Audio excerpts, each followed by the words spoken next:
Bueno, vamos a comenzar con la segunda parte del tema de estructura poblacional y flujo génico, y un tema fuertemente vinculado, que es el uso de los estadísticos F de Subail-Wright para describir e interpretar o ayudar a interpretar la estructura poblacional. Recordemos que la subdivisión poblacional, el hecho de que la población total está estructurada en subpoblaciones, tiene como consecuencia, por azar, por deriva genética, la divergencia entre las subpoblaciones.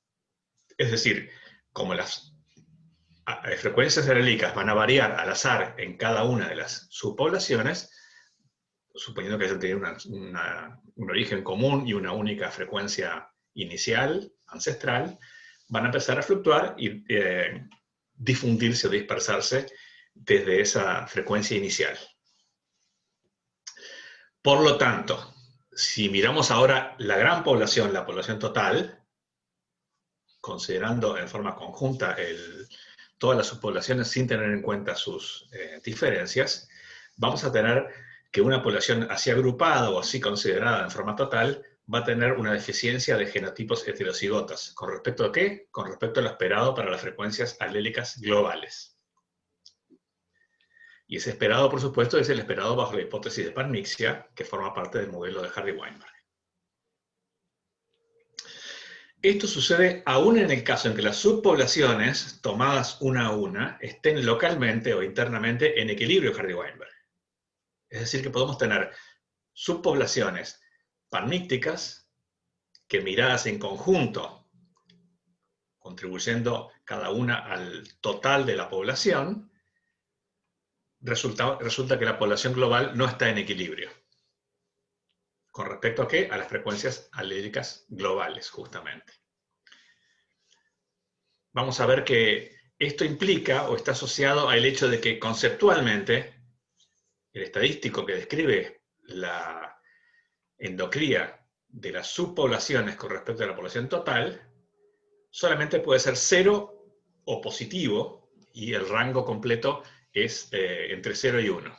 Técnicamente menor o igual que 0, ¿sí? Mayor o igual que 0, menor o igual que 1. Si tenemos entonces subpoblaciones idénticas, el estadístico es 0, y si tenemos poblaciones completamente fijas, paralelos alternativos, entonces el estadístico es 1. Y entre ese rango variará en las poblaciones. El FCT, como indicador de la subdivisión poblacional, puede pensarse en primer lugar como una medida normalizada de la divergencia en las frecuencias alélicas entre subpoblaciones. Acá vemos un ejemplo sencillo, numérico, para empezar a convencernos de que eso es así, con dos subpoblaciones. La población total está simplemente subdividida en dos partes iguales. Empezamos con un ejemplo extremo, donde la frecuencia del alelo A grande, frecuencia P, es 0.9 en una población, en una subpoblación, y 0.3 en la otra. Globalmente, la frecuencia del alelo A grande, vamos a decir, la frecuencia P, es el promedio de las dos. Y bueno, y Q es simplemente el complemento de P. ¿De acuerdo? Entonces, la heterocigosidad total esperada es 2 por 0.6 por 0.4, 0.48. Y ahora vamos a ver las heterocigosidades esperadas a nivel local. Bueno, en el caso de la subpoblación 1 es 2 por 0.9 por 0.1, 0.18. Y en el caso de la subpoblación 2 es 2 por 0.3 por 0.3 por 0.7, 0.42. En promedio, la heterocigosidad observada en las subpoblaciones es de 0.3, mientras que globalmente esperamos una heterocigosidad total de 0.48. Esta diferencia es la que va a capturar el FCT, cuya medida, si aplican la fórmula, es que hay un déficit de heterocigotas, globalmente hablando, de un 37,5%. Este déficit no se debe, como vamos a observar acá, a lo que pase en cada subpoblación, donde puede estar perfectamente cada subpoblación en equilibrio internamente, bajo panmixia, sino simplemente el hecho de que las frecuencias alélicas divergen, y esto conlleva esta diferencia entre la heterocigosidad esperada a nivel global, basada en las frecuencias globales de los alelos nuevamente, y la heterocigosidad observada en promedio en las subpoblaciones. Bien. Vamos a ver esto ahora gráficamente, para seguir convenciéndonos de que esto es así. Imaginemos que tengo una población globalmente con una frecuencia P sub t. La frecuencia total, a nivel total de toda la especie del alelo de interés o de referencia, es P sub t. Bien. De vuelta tengo dos subpoblaciones, una que está un cierto valor por encima de ese valor P sub t, P sub 2, y otra que está esa misma diferencia, pero por debajo ahora de P sub t. De manera tal que estas dos subpoblaciones, si son partes iguales del total, terminan dando una frecuencia promedio, globalmente hablando, de P sub t, justamente. Ahora, ¿cuáles son las heterozigosidades esperadas para P sub 1, P sub 2 y la población total? Bueno, para P sub 1 tenemos esta curva que nos vincula la frecuencia del alelo para un sistema de dos alelos. La frecuencia del alelo de referencia entre 0 y 1 con la heterozigosidad esperada, el 2pq, ¿sí? Con su máximo en 0.5, y vemos que, bueno, gráficamente este valor aquí en verde es la heterozigosidad esperada, o H sub S, para la subpoblación 1. Acá, en rojo, tenemos la heterozigosidad esperada, H sub S 2, para la subpoblación 2. Y aquí, en azul, tenemos la heterozigosidad esperada, dada la frecuencia P sub t, para la población total. Vemos que la simetría de los valores de las subpoblaciones con respecto al promedio en las frecuencias alélicas conduce a una asimetría en las heterozigosidades esperadas con respecto a la esperada media, dada la frecuencia global. Este es el fenómeno que, por tanto, la heterozigosidad observada al nivel de las subpoblaciones promedio está por debajo de la heterozigosidad esperada dada la frecuencia total. Acá hay un ejemplo numérico para que lo hagan, pero es completamente análogo al caso anterior. Muy bien. Lo que vimos hasta ahora, complementado con la parte del tema que vimos en la clase anterior, en esta última parte es descriptivo. Estamos viendo cómo necesariamente si hay subdivisión, para simplificarnos la vida en partes iguales, y también para simplificarnos la vida en dos partes, hay un efecto obligado, consecuencia de la subdivisión, siempre que hay divergencia en las frecuencias alélicas entre subpoblaciones, que genera una pérdida relativa de heterozigosidad. ¿Con respecto a qué? A lo esperado para la frecuencia global de la población, si toda la población fuese panmíctica. Es decir, que la subdivisión impone un cierto nivel de endocría o endogamia. Ahora vamos a volver a nuestra descripción genealógica de los estadísticos F, en este caso del FST, para recordar que la medida basada en las heterozigosidades totales y en las subpoblaciones, en promedio, esto sería el H sub S barra, digamos así, tiene una contrapartida o un efecto subyacente de tipo genealógico.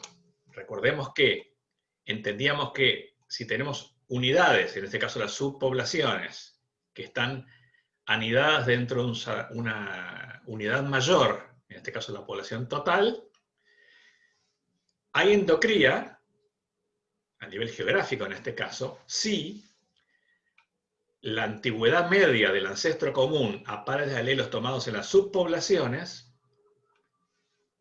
es menor que la antigüedad media del ancestro común entre pares de alelos tomados de la población total.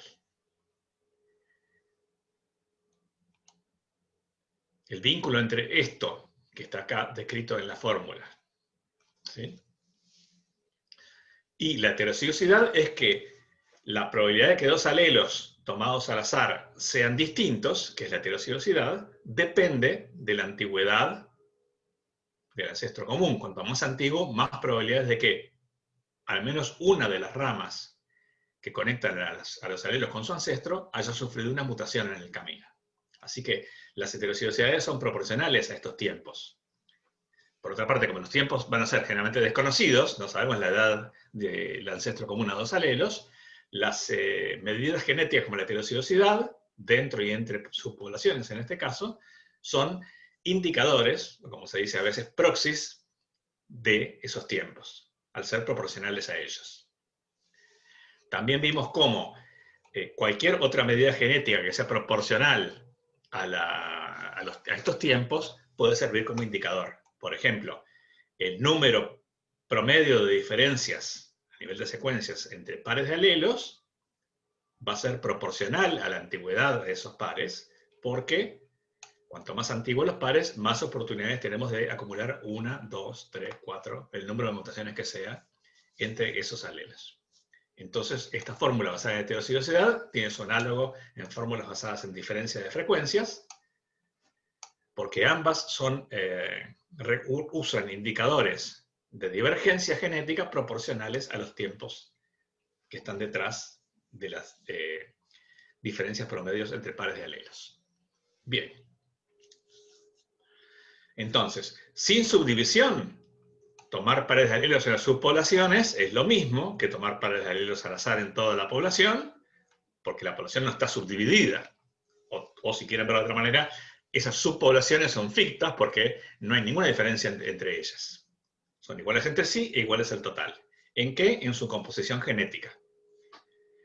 En ese caso, entonces, la diferencia es 0. ¿Sí? Y la esperanza, el número esperado de diferencias de pares de alelos dentro de subpoblaciones es igual al número esperado de diferencias entre pares de alelos de la población total. Lo mismo podemos aplicar acá para las heterozigosicidades, H sub S y H sub T. ¿Sí? Bien.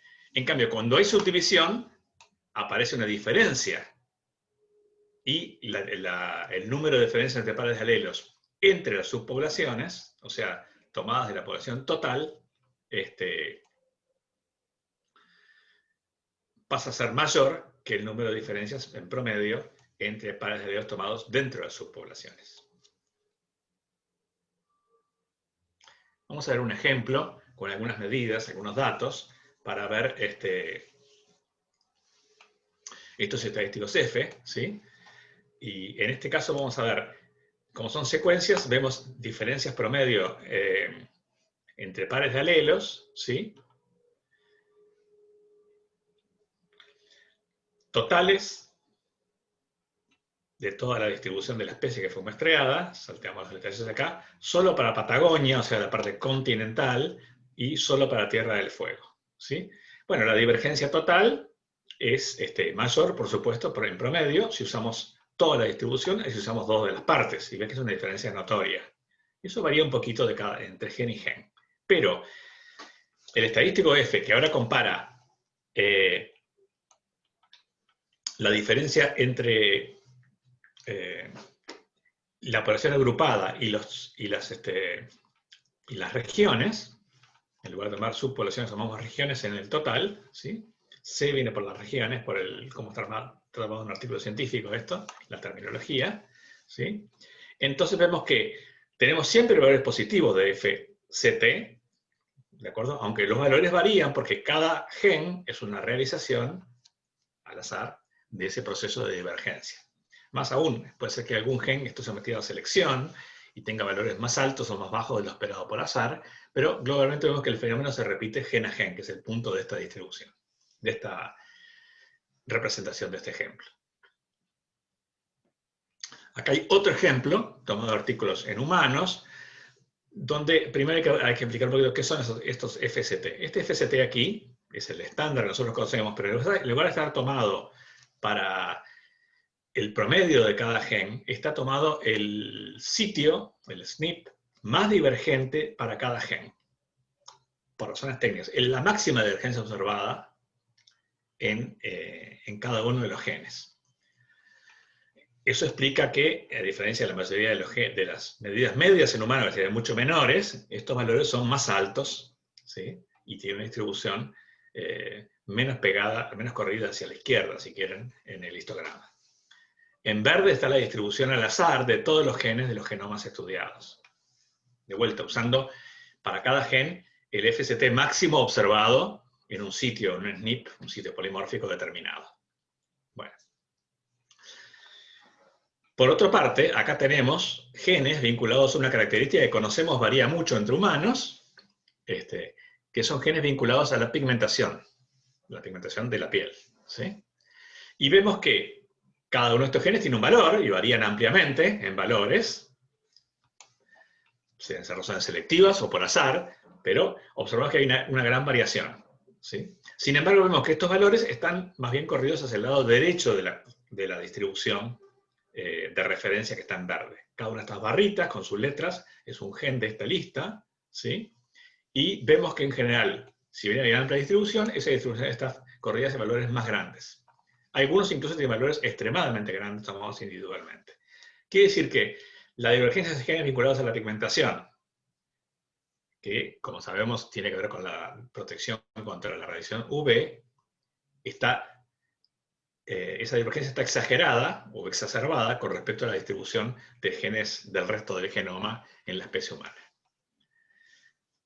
Podemos suponer que algunos de estos genes o el sistema en su conjunto, los genes de pigmentación, pueden estar sometidos a mayor presión y divergen más fuertemente que genes del resto del genoma.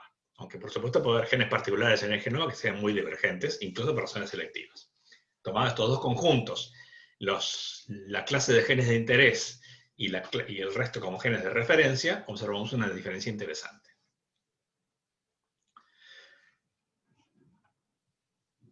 Vamos, este es un momento para hacer una breve pausa, que me la voy a tomar.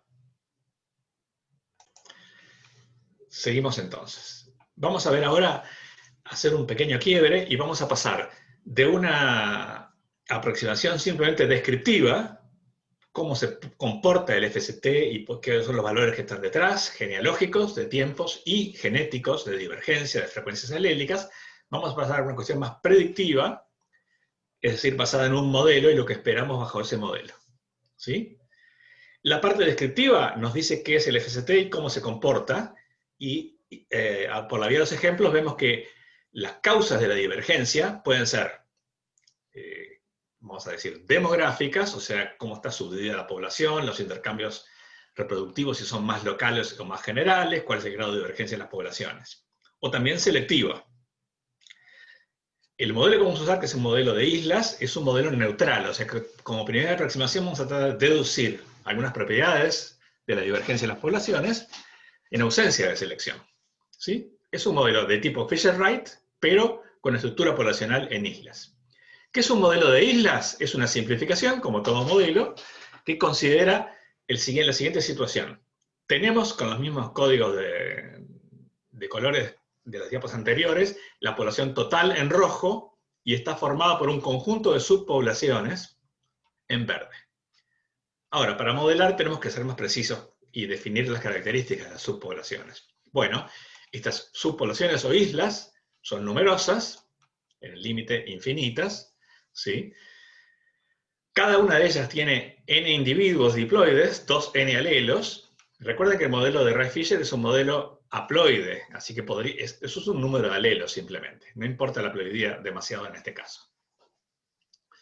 Que están conectados por flujo génico o migración de manera simétrica. ¿Esto qué quiere decir? Que en cada generación, cada subpoblación intercambia una fracción m por migración, de alelos con el resto, con la población total.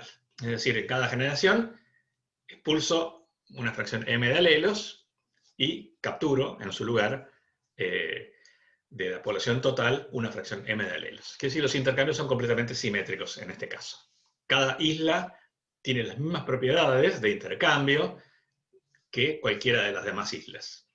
¿Con qué es el intercambio? Con el resto de la población, indirectamente con las otras subpoblaciones. ¿Sí? Bien. Fíjense que como cada isla es idéntica a las demás y recambia parte de su composición genética en una fracción m por generación con la población total, ¿sí? Puedo pensar en una isla, porque lo que pase con esta isla con respecto a total es lo que pasa con cualquier isla. Las islas tienen propiedades que llamamos intercambiables, ¿sí? Una es un ejemplo representativo de todas las demás. Muy bien. Entonces vamos a pensar en la historia de los genes dentro de las subpoblaciones. El modelo me dice que si tomo un par de alelos en la subpoblación, ¿sí? En cada generación tengo una probabilidad m de que alguno de ellos migre.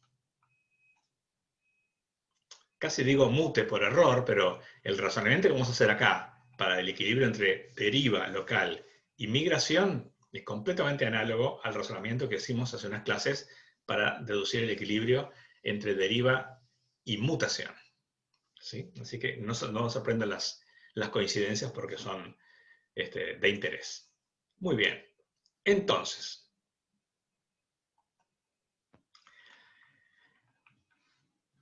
el FST me mide el déficit de heterocigotas o el exceso de homocigosidad en las subpoblaciones con respecto al total. ¿Sí? Voy a tomar dos alelos al azar en la subpoblación y considero su historia hacia el pasado. Y fíjense que, como ya sabemos, si vieron la ancestría de los dos alelos, tengo una probabilidad de que coalescan, de que sean descendientes de un único alelo ancestral en la generación inmediatamente precedente, que es 1 en 2n, porque 2n es el tamaño de la población. Esto se aplica porque es un modelo neutral, porque todos los alelos tienen igual probabilidad de provenir de cualquiera de los ancestros en la generación anterior. Y tengo una probabilidad de migración que para cada alelo es m, pero como tengo dos alelos, es 2m. Los que quieren ir a ver la discusión entre equilibrio entre deriva y mutación, bueno, la probabilidad de mutación era 2 mu, porque tenemos dos alelos, cada uno con la probabilidad mu de mutar. Hago la misma aproximación que hice cuando hablé de deriva genética local, y considero que estos dos eventos son los únicos de interés y son excluyentes. Es decir, como n es muy grande y m es muy chica, entonces los dos eventos tienen muy baja probabilidad. 2m es un valor de 10 a la menos algo, y 1 sobre 2n es un valor de 10 a la menos algo también.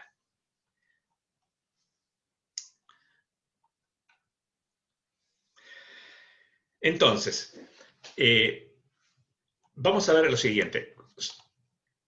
Mientras los dos alelos estén en la subpoblación local, tienen una probabilidad de 1 sobre 2n de coalescer. Si coalescen antes de...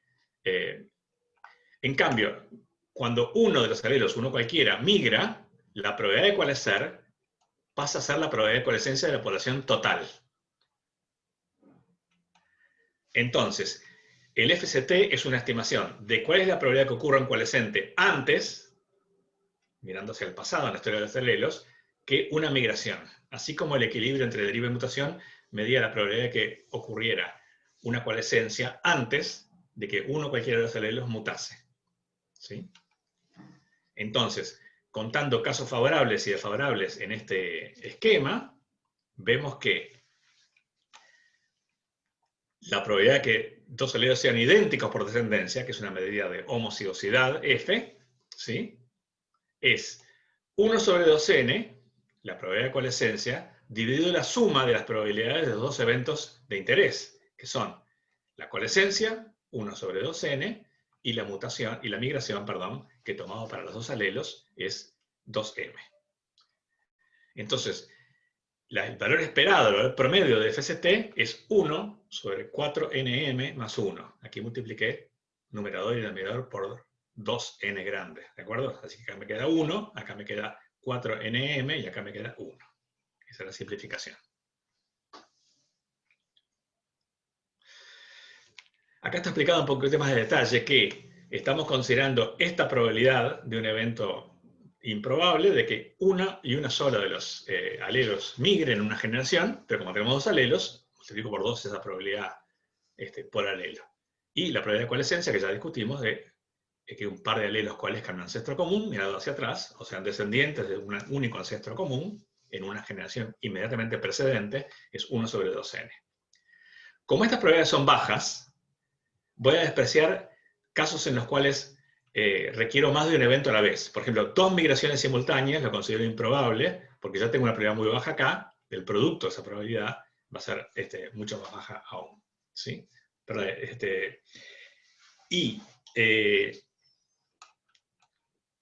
la probabilidad de que simultáneamente en una generación haya una coalescencia y una migración, también lo desprecio porque es el producto de las probabilidades individuales.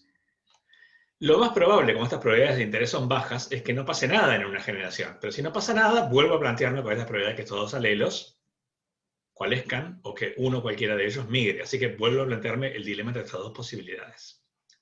Ya discutimos esto con detalle cuando hablamos del balance entre deriva y mutación. Lo pueden volver a ver para entender cuál es el balance entre deriva y migración. Habíamos visto entonces que el equilibrio entre deriva y mutación tenía esta forma, que el F, que en aquel momento no tenía subíndice, pero que para aclarar le habíamos puesto un F como equilibrio dinámico entre deriva y mutación, ¿sí? Tenía esta forma. Y 4N-mu es el parámetro poblacional neutral θ. Acá tenemos una forma análoga que el efecto de la migración, ¿sí?, en contrapunto con la deriva genética local, tiene esta misma estructura, ¿sí? Este FCT esperado es el FCT esperado como equilibrio entre la deriva local, que recuerden que es función o proporcional al 1 sobre 2n, o sea, el tamaño de la población, y el flujo génico en un modelo de islas. Entonces, hasta ahora estamos hablando de FCT como un descriptor de diferencias genealógicas entre alelos locales y alelos globales, o diferencias en los indicadores genéticos de heterocigosidad local y global, o número de diferencias pareadas en secuencias de alelos locales y globales.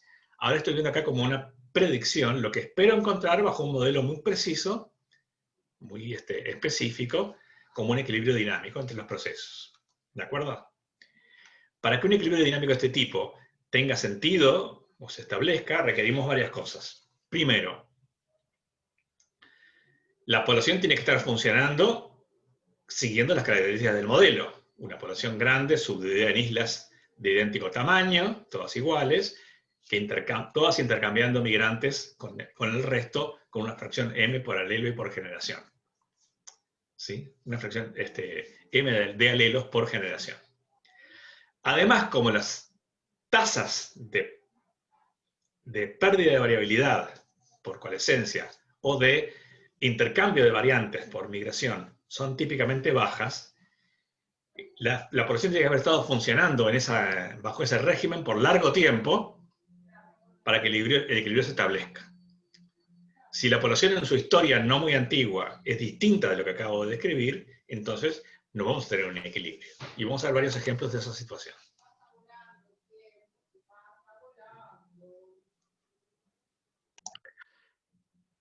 Vamos a volver a esta diapositiva brevemente para mirarlo de un punto de vista ligeramente distinto.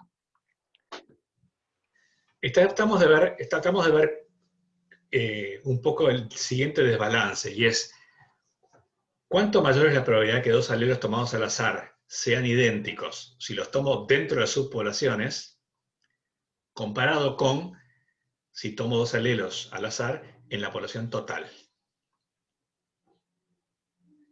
Entiendo que cuanto más rápida sea la coalescencia, en cualquiera de los dos casos, mayor la probabilidad de que los alelos sean idénticos.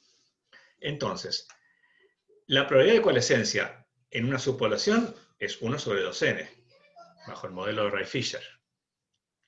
Ahora, si uno cualquiera de los alelos migra, entonces la probabilidad de coalescencia de los dos alelos, que ahora están en distintas subpoblaciones, es la misma que dos alelos tomados al azar en la población total. Ya no están en la misma subpoblación. ¿De acuerdo? Entonces, el balance de eventos que quiero evaluar justamente por lo que acabo de explicar es cuál es la probabilidad de que los alelos coalescan antes que uno cualquiera de ellos migre. Entonces, porque si migra uno cualquiera de ellos, entonces la probabilidad de coalescencia es la de la población total. Pasa a ser la de la población total y no la de la población local. Por cierto, les hago un comentario colateral. Si dos alelos están en dos subpoblaciones distintas, mirando hacia el pasado, hay que esperar hasta que se vuelvan a converger de alguna población en una única población para que puedan coalescer, porque coalescer implica que son hijos de un mismo padre o madre, ¿de acuerdo? De un mismo alelo ancestral. Entonces, por eso que el balance es casos favorables o casos de un tipo versus casos del otro, dividido la suma de los dos eventos de interés. Este es mi espacio muestral de interés.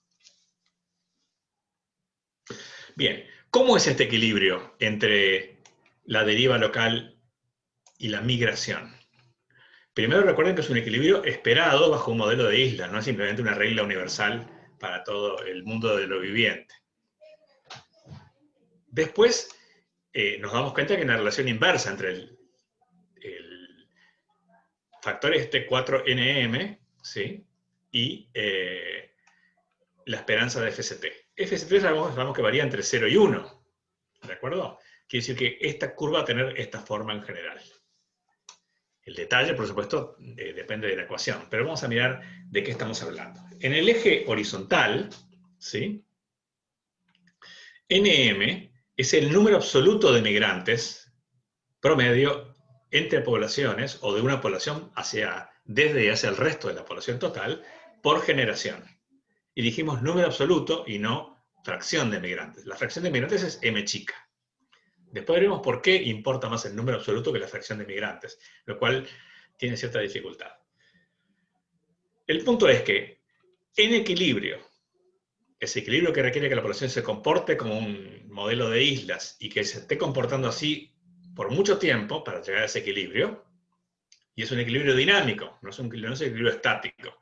Los valores en la realidad van a oscilar en torno a ese valor estacionario o equilibrio dinámico.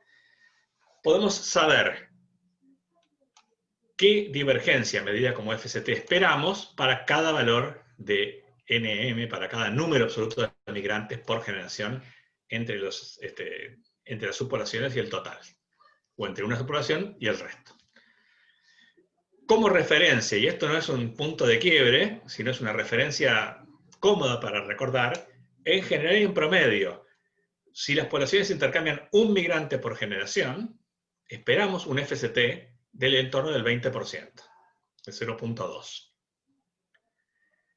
Lo otro interesante es que si tenemos, por ejemplo, un número de migrantes por generación mucho mayor que 1, 6, 8, 10, algo por el estilo, vamos a esperar una divergencia entre poblaciones, en promedio, en ese equilibrio dinámico, muy baja, de tipo 5% o menos.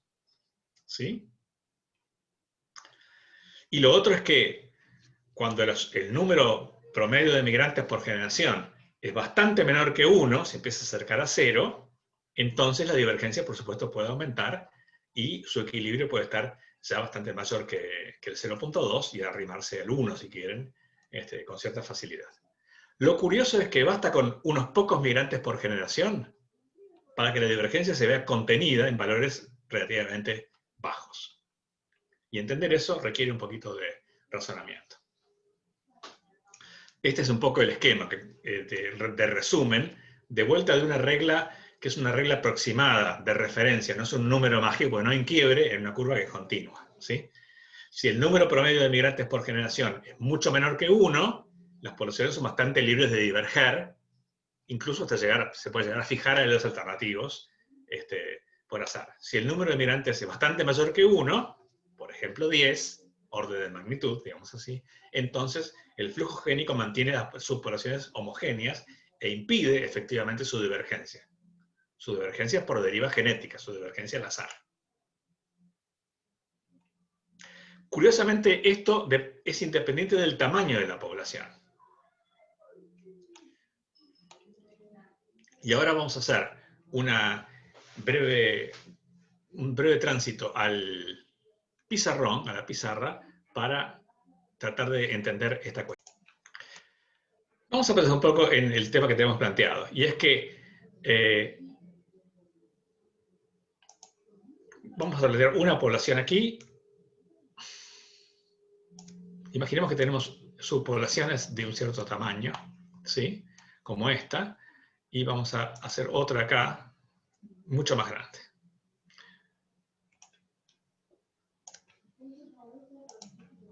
Vamos a decir que acá n es igual a 100, ¿sí? Y que acá n es igual a 10.000.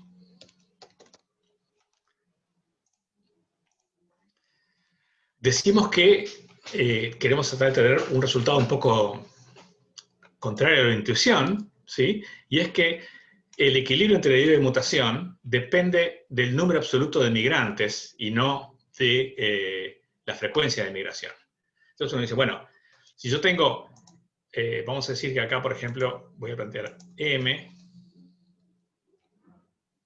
es igual a 0.1, ¿sí? En este caso.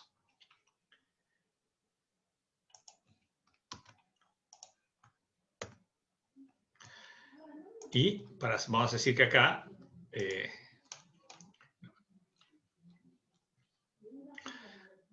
Vamos a decir acá que n, voy a corregir un poquito este planteo.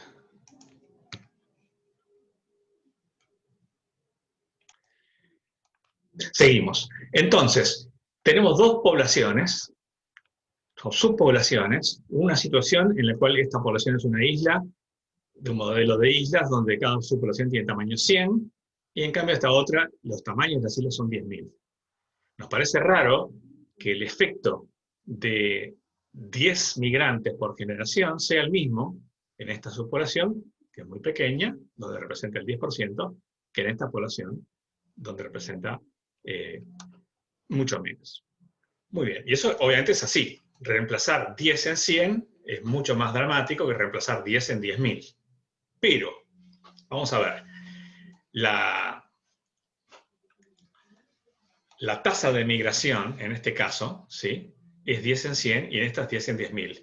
La deriva genética, el ritmo de la deriva genética, acá es 1 en 200 y acá es 1 en 200.000. ¿Sí? Quiere decir que proporcionalmente se mantienen las proporciones entre ambas cosas. Vamos a hablar un poco de otros modelos, otras situaciones donde hay un intercambio de migrantes entre poblaciones, pero con una estructura distinta a esa estructura tan simplificada del modelo de islas.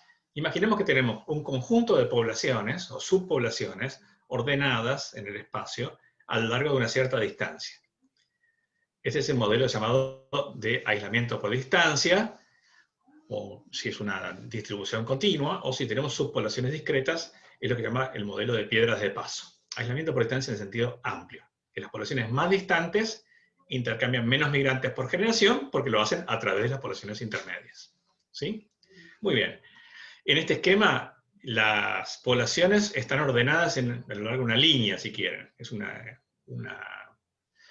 ordenamiento en una única dimensión espacial.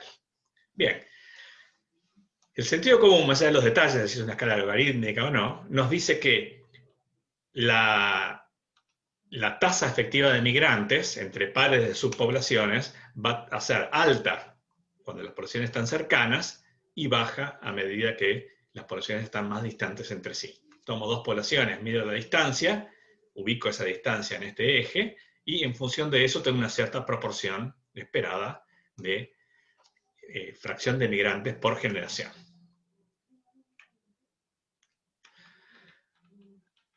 Entonces, si una población está ordenada de esta manera y está en una situación de equilibrio, ha llegado a un estado estacionario donde la migración entre poblaciones adyacentes se compensa en promedio con la deriva genética local, vamos a tener una cierta forma de distribución de valores de este tipo.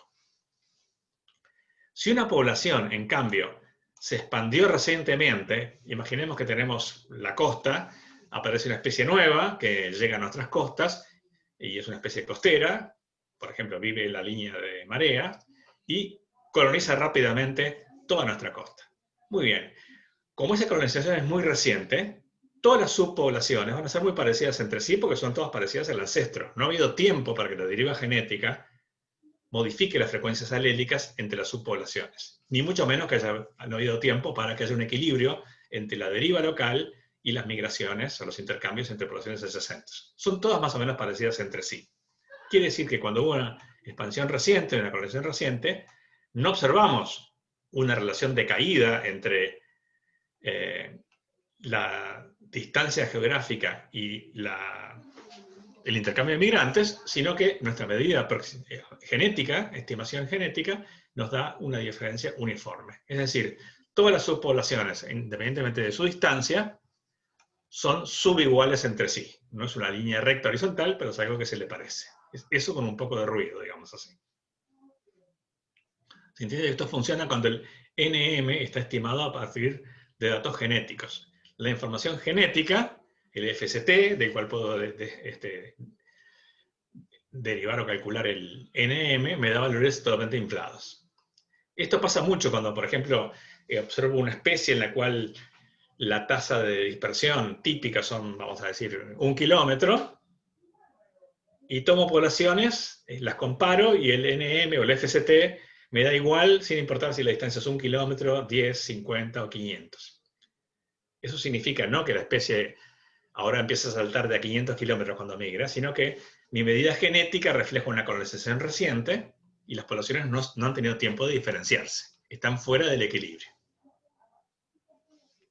Acá tenemos un ejemplo de la vida real, por así decirlo, donde con unos colegas argentinos hicimos un estudio comparando dos especies de tucutucos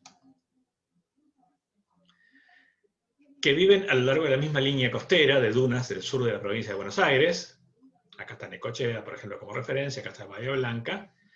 Y una de estas especies, la Ctenomys australis, vive realmente en la primera línea de dunas, básicamente. Está restringida al frente de la primera línea de dunas. La otra especie, que se llama Ctenomys talarum, es una especie costera, ¿sí? Pero un poquito más adentro, es digamos, la zona más firme de la playa, pasando hacia adentro, alejándose de la costa, la línea de dunas.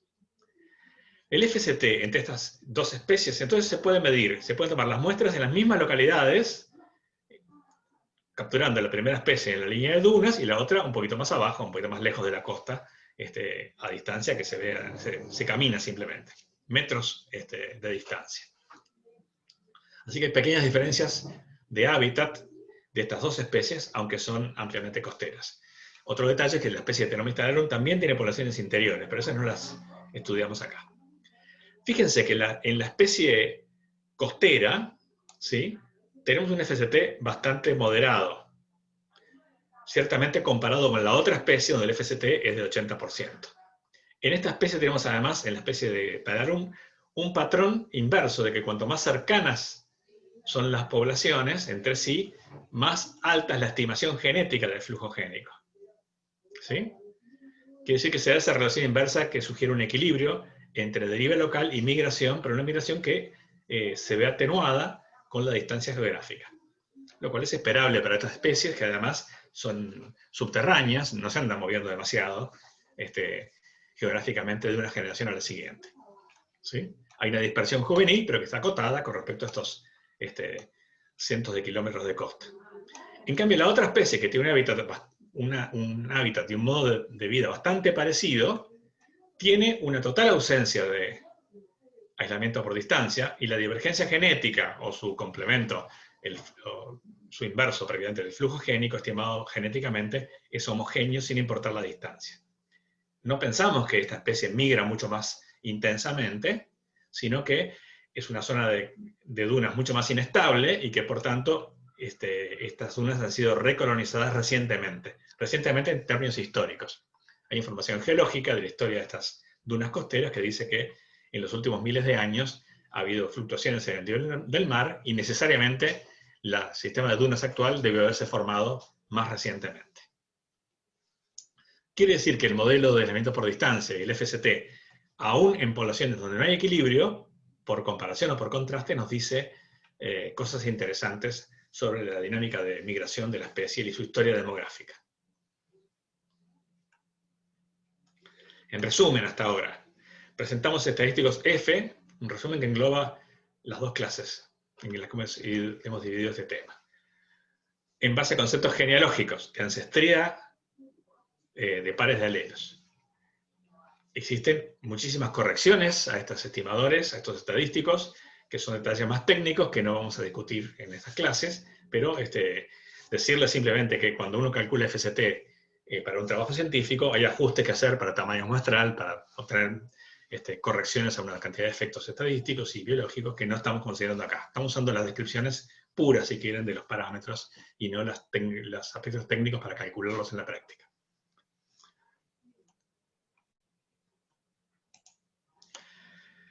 Dentro de subpoblaciones, ¿sí?, puede haber exogamia, palmixia o endogamia, y el FIS, por tanto, oscila entre -1 y +1. Pero la subdivisión geográfica impone endogamia por fragmentación, por impedir apareamientos al azar, y por tanto el FCT va de 0 a 1, en el rango positivo de valores. Los estadísticos F describen la endogamia a distintos niveles jerárquicos, a nivel de las subpoblaciones, a nivel geográfico entre subpoblaciones, y otros niveles intermedios que querramos considerar. ¿Sí? La pérdida de variación por diversidad local se compensa por la incorporación de alelos provenientes de la migración o la mutación en forma análoga hasta llegar a un equilibrio.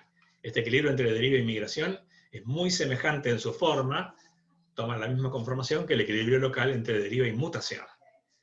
Fíjense que desde el punto de vista de una población, un migrante es una novedad genética, es como un mutante en el modelo anterior de una única población.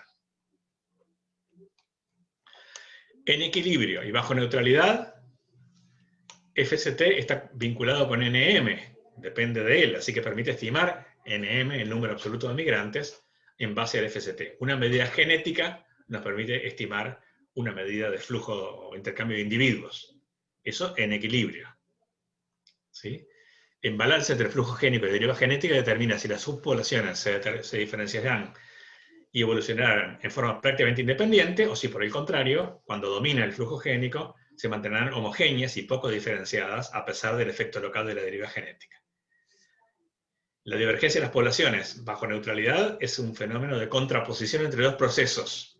Uno que aporta divergencia, que es la deriva genética, y otro que aporta homogeneización o que retiene similitudes, que es el intercambio o flujo génico. En ese modelo de islas muy simplificado, el punto crítico, o un punto de referencia muy aproximadamente, es un migrante por generación, donde migraciones mucho más altas que esto mantienen las poblaciones homogéneas, cercanas a 0, FST, y migraciones mucho menores a este valor tienden a permitir la casi libre divergencia de las poblaciones. Un patrón de tipo aislamiento por distancia resulta en el equilibrio entre deriva local y migración, pero ahora condicionado por la distancia geográfica, algo que parece bastante más razonable en muchísimos casos que un modelo de islas. Fuera del equilibrio, por ejemplo, si un área ha sido colonizada recientemente, la genética va a estar por detrás de la demografía. Las poblaciones hoy diferenciadas van a ser más similares a lo esperado bajo el equilibrio y el FST va a ser muy artificialmente bajo. Pero eso bien visto y teniendo en cuenta la biología de la especie, cuál es la distancia típica de dispersión, por ejemplo, de los juveniles, me puede dar un indicador de que hay una colonización reciente y no solamente confundirme tomando medidas genéticas ingenuamente como si reflejaran un equilibrio. La selección natural puede, por supuesto, amplificar o atenuar la demografía. La clave, como siempre, es comparar la demografía, lo que ha pasado en la historia, con los apareamientos y con la dispersión, afecta a todos los genes por igual, porque los genes acompañan la reproducción, mientras que la selección afecta a ciertos lotes de una manera, por ejemplo, aumentando la divergencia, a otros de otra manera, por ejemplo, impidiendo la divergencia, y a otros los deja libres de fluctuar en forma neutral. Así que una forma de evaluar la selección a nivel geográfico es contrastar para muchos genes neutrales las estimaciones de FST y contrastarlas con aquellos genes candidatos a estar sujetos a selección, por ejemplo, por su conocida biología en relación al ambiente que estamos considerando. Muchas gracias.